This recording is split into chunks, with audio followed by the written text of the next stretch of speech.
Welcome or welcome back to Women Think Bigger. I'm glad to have you in this space with me today. Today's topic is all going to be about identity shifts and how to really become not only the woman that is going to build that dream business, but also the woman that can hold it.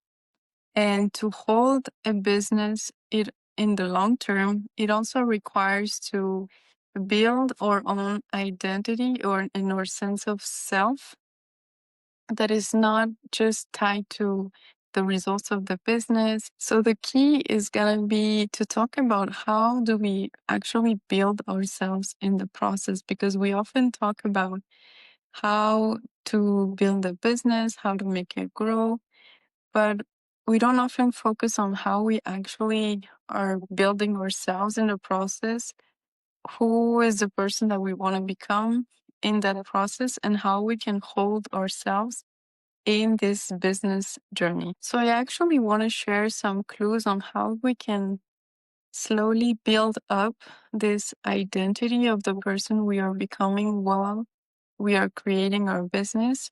And I want to give you some practical exercises that you can do to start looking at where you might have focused too much on building the business and sometimes not enough on building yourselves in that process, and how to hold yourself fully. So the first point I want to start with is understanding that when we talk about identity, we talk about different layers of identity.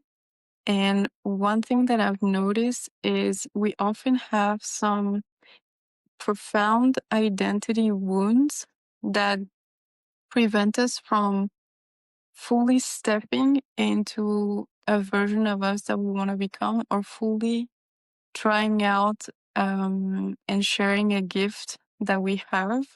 So I want to give you some examples, because those identity wounds go beyond what we normally hear as the imposter syndrome. It's actually kind of like the deeper layer of the imposter syndrome.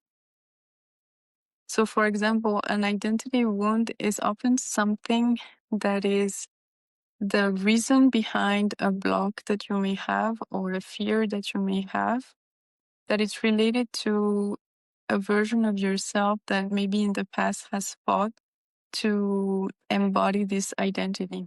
So, for example, if you want to share some kind of knowledge in your business, whether it's through a coaching service, mentoring, or even sharing your knowledge, or writing about things that you know, but you somehow end up feeling blocked sometimes, then might be the identity wound that might be behind it is an identity wound of being a trusted figure or a figure of authority that people can trust and rely on to actually gain wisdom.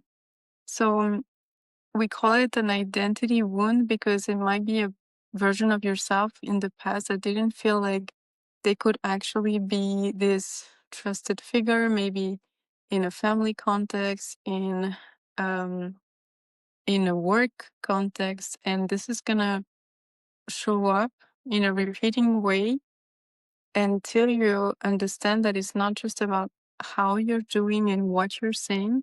It's more about the identity wound that might be covering up all those gifts that you actually truly have. Another one that I've noticed as a creative and illustrator is the identity wound of the embodying the artist identity. And sometimes it's not so much about how to promote our designs, promote our art. It's more about the wound of seeing ourselves as an artist, because maybe we haven't felt validated in the past, or maybe it's tied to a lot of the starving artist identity. So that's again an example where it's actually not the topic that you're tackling, or not the way you're tackling something, but it's more like an identity wound that you need to heal in order to show up as a different version of yourself in your business.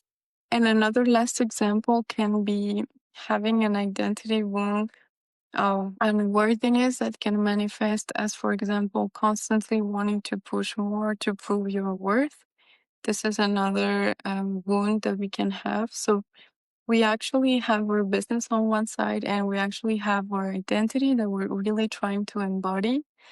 But we might have those wounds that are deeper that we need to start exploring in order to build a version of ourselves that can really understand where the blocks might come from and how to reframe the identity overall. The second thing I want to talk about is how to actually build kindness and compassion when you're building your business, because the truth is, at some point, it's likely that growth will test you. There'll be moments of uncertainty, moments of doubts, and we need to learn how to hold ourselves in the process. And I think it's really key because you don't want to become a version of yourself that is just always like harder on themselves or tougher. We need to build a compassion to be able to hold ourselves in the moment where there is no clarity, there are no answers.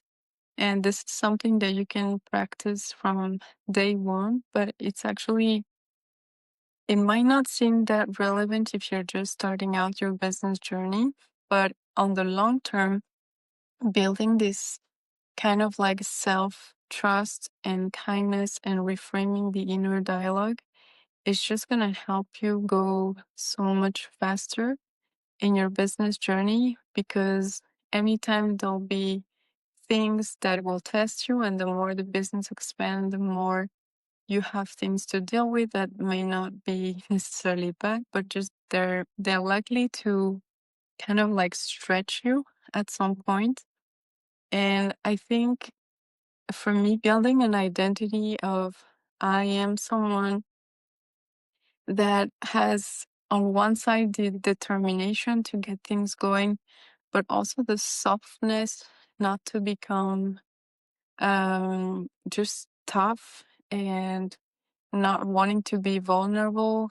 Like, I think having this balance between the determination, but also the kindness to yourself, to really always remind yourself that you're doing the best that you can with the tools you have, that there's always something to learn in an experience. It's gonna make you, for me, like a true leader in the sense that you can hold confidence and you can embody this knowledge, but you can also hold the empathy and the warmth for yourself. And this is something that is gonna really make a huge difference on the person that you're becoming. We don't want to be down the road a few years of uh, entrepreneurship and just be burnt out and kind of like harder on ourselves. We want to be still motivated and able to hold ourselves and to show others that that vulnerability is actually something that we have integrated in our identity as a strength and not as a weakness. The third thing is learning how to trust your intuition and your inner compass. And I think this is something that I was guilty of that too. We often think we need some kind of a roadmap. And once we'll be a little comfortable, that's the moment where we can trust our intuition more. But it's actually from the start, we need to build a trust within ourselves that allow us to, at any time of the business journey, know what do we need. Do we need more support? Maybe a mentor? Do we need mental space and time off to think about things? Do we need to work on ourselves because there is a huge fear that just like triggers something big in us? And I often think that if you're able to build like a trust in yourself, you'll feel somehow invincible, because I think in business there's so many times where when we panic, we want to run and ask for help, for advice, and just for any kind of support, which is great. But if you can build that trust in yourself that not only when things are good you can rely on yourself, but also that when things are bad you actually have yourself to digest it, to think about it, to acknowledge maybe the mistakes that we're making, to be, as I was saying before, kind with yourself, you're going to build such a solid foundation that is going to be almost unshakable at some point. And this is obviously a muscle that we need to build. It's not from day one that we feel like we can have our back.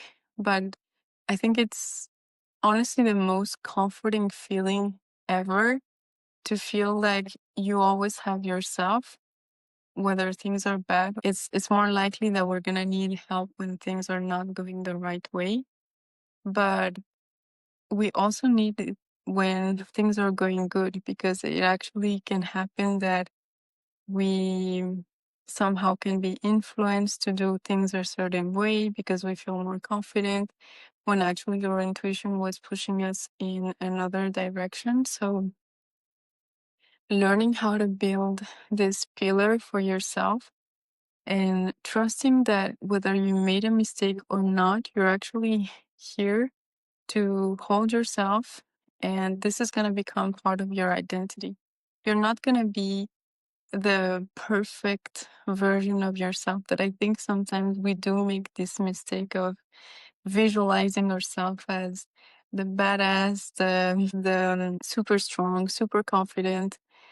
And we just forget that there are going to be always moments of doubt. So if you can integrate that to the visual and the visualizations, the identity that you want to embody is like, no matter what happens, I'm going to be someone in my identity that can trust themselves, to adjust, to forgive, to pull back.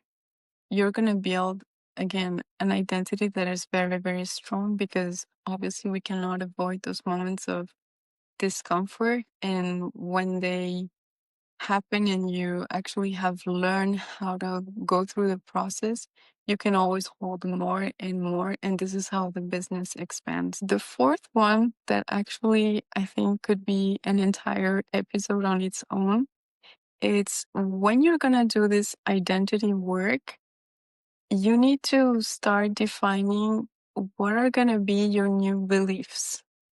So part of your identity is going to be about defining what you believe to be truth for yourself. So when I say truth, I mean, what are the things that you choose to believe about career, specifically about money and about entrepreneurship? What are the things that you decide are going to be your own truth and not necessarily someone else's truth? And that's one of the most powerful exercises you can do, because there are as many ways of doing things as there are businesses, which is thousands and million ways to do things.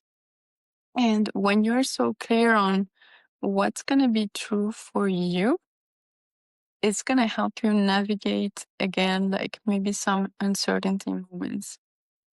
So let's take an example. If you believe that entrepreneurship is going to be hard, it's going to be really difficult sometimes to really sustain the energy on the long term.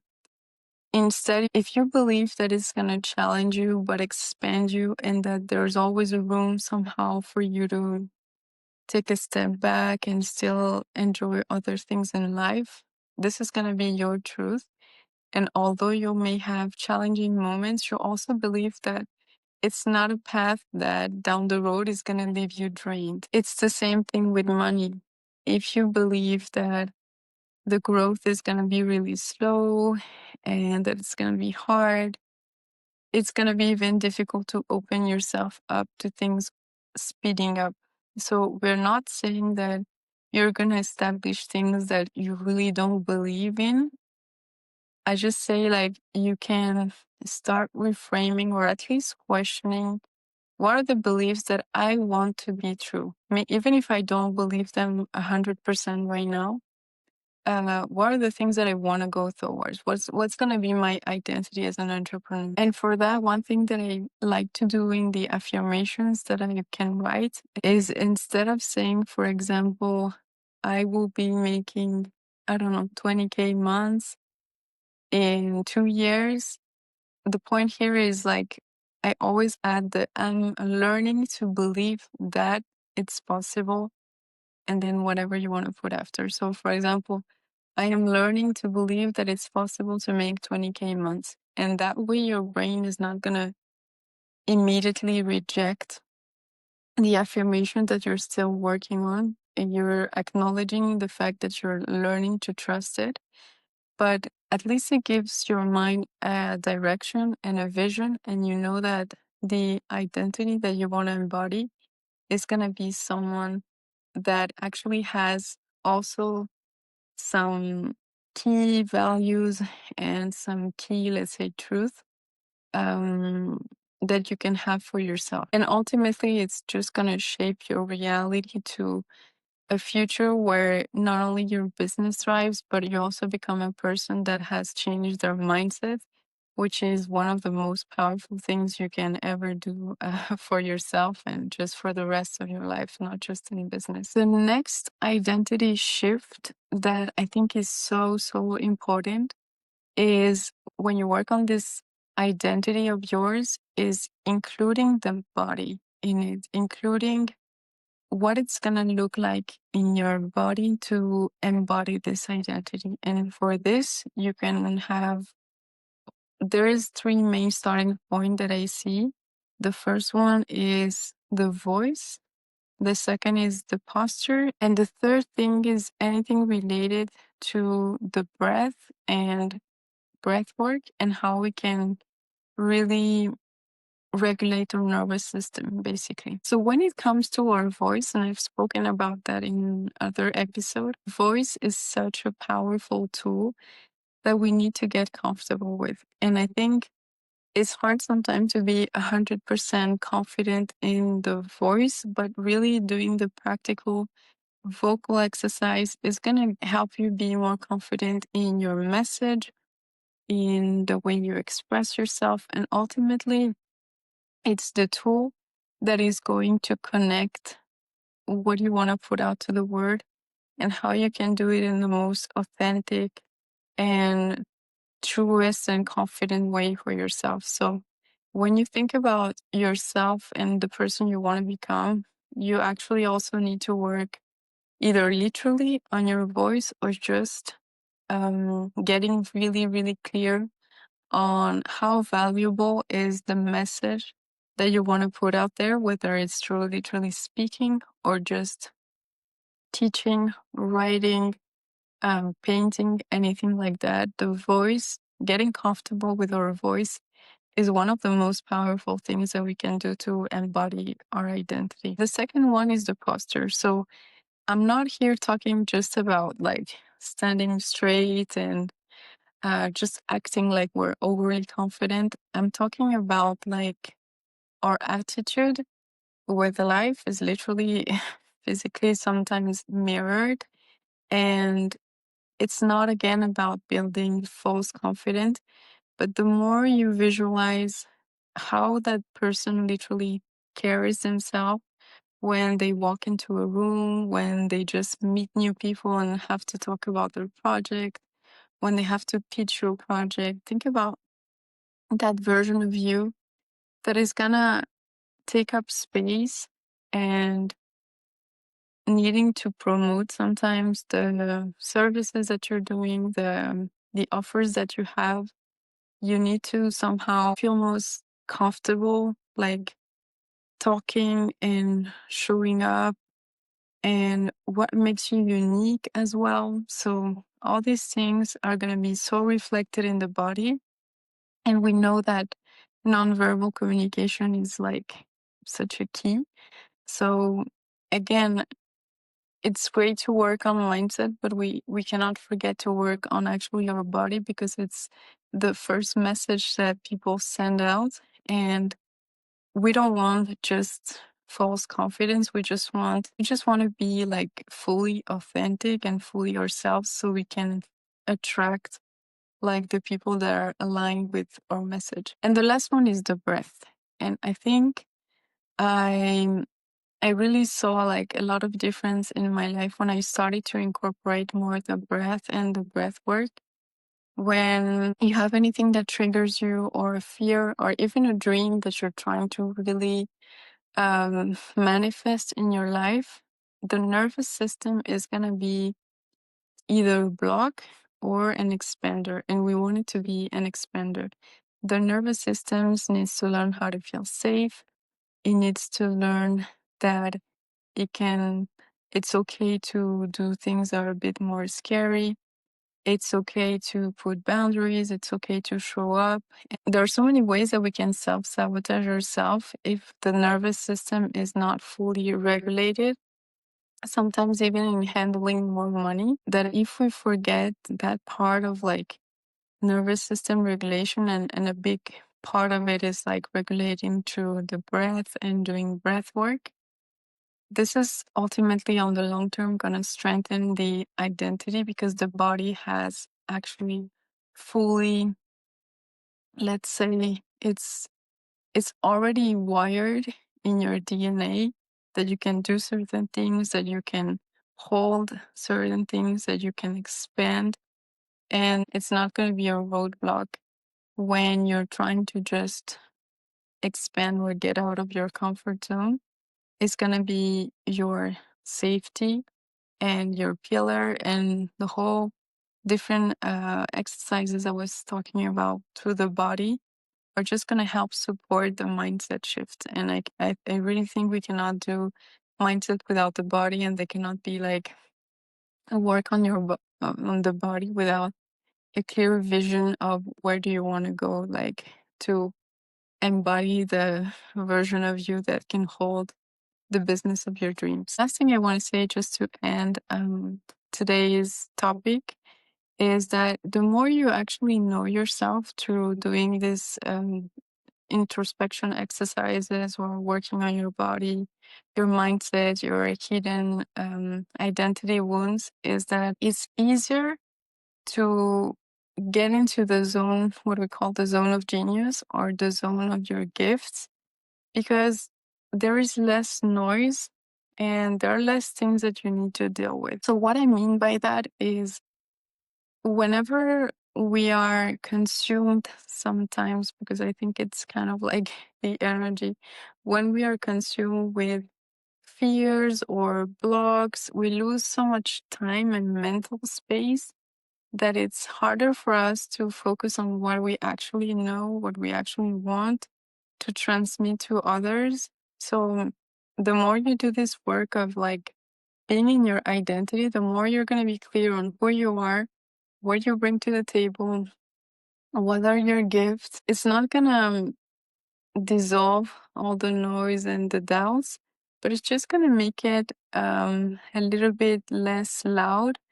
And you're going to see that it's easier for you to focus on your gifts, or even like come back to your energy after, I don't know, you've been a little bit thrown off by something. You're going to get back into your energy way faster, because you're more clear on the value of your message and on this really person that you're becoming throughout this entrepreneurial journey. So I hope these tips were helpful to kind of like help you think of what is the person that you want to become in this journey. And I really encourage you to not just think about building your business, but really about celebrating the person you're actually becoming, because this stays with us forever, no matter if we change course of, if we change business, or if we change um, the directions in life.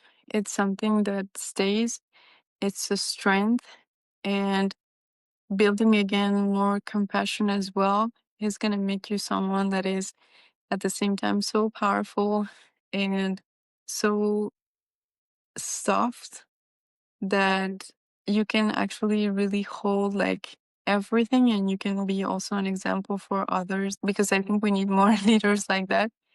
You can be an example that you don't need to be like tough all the time, and that it's actually okay to trust yourself. And this is, I believe, how business magic operates. It's a mix of both. So anyway, I really hope it has helped you. Let me know in the comments how this resonates, and I can't wait to see you in another episode.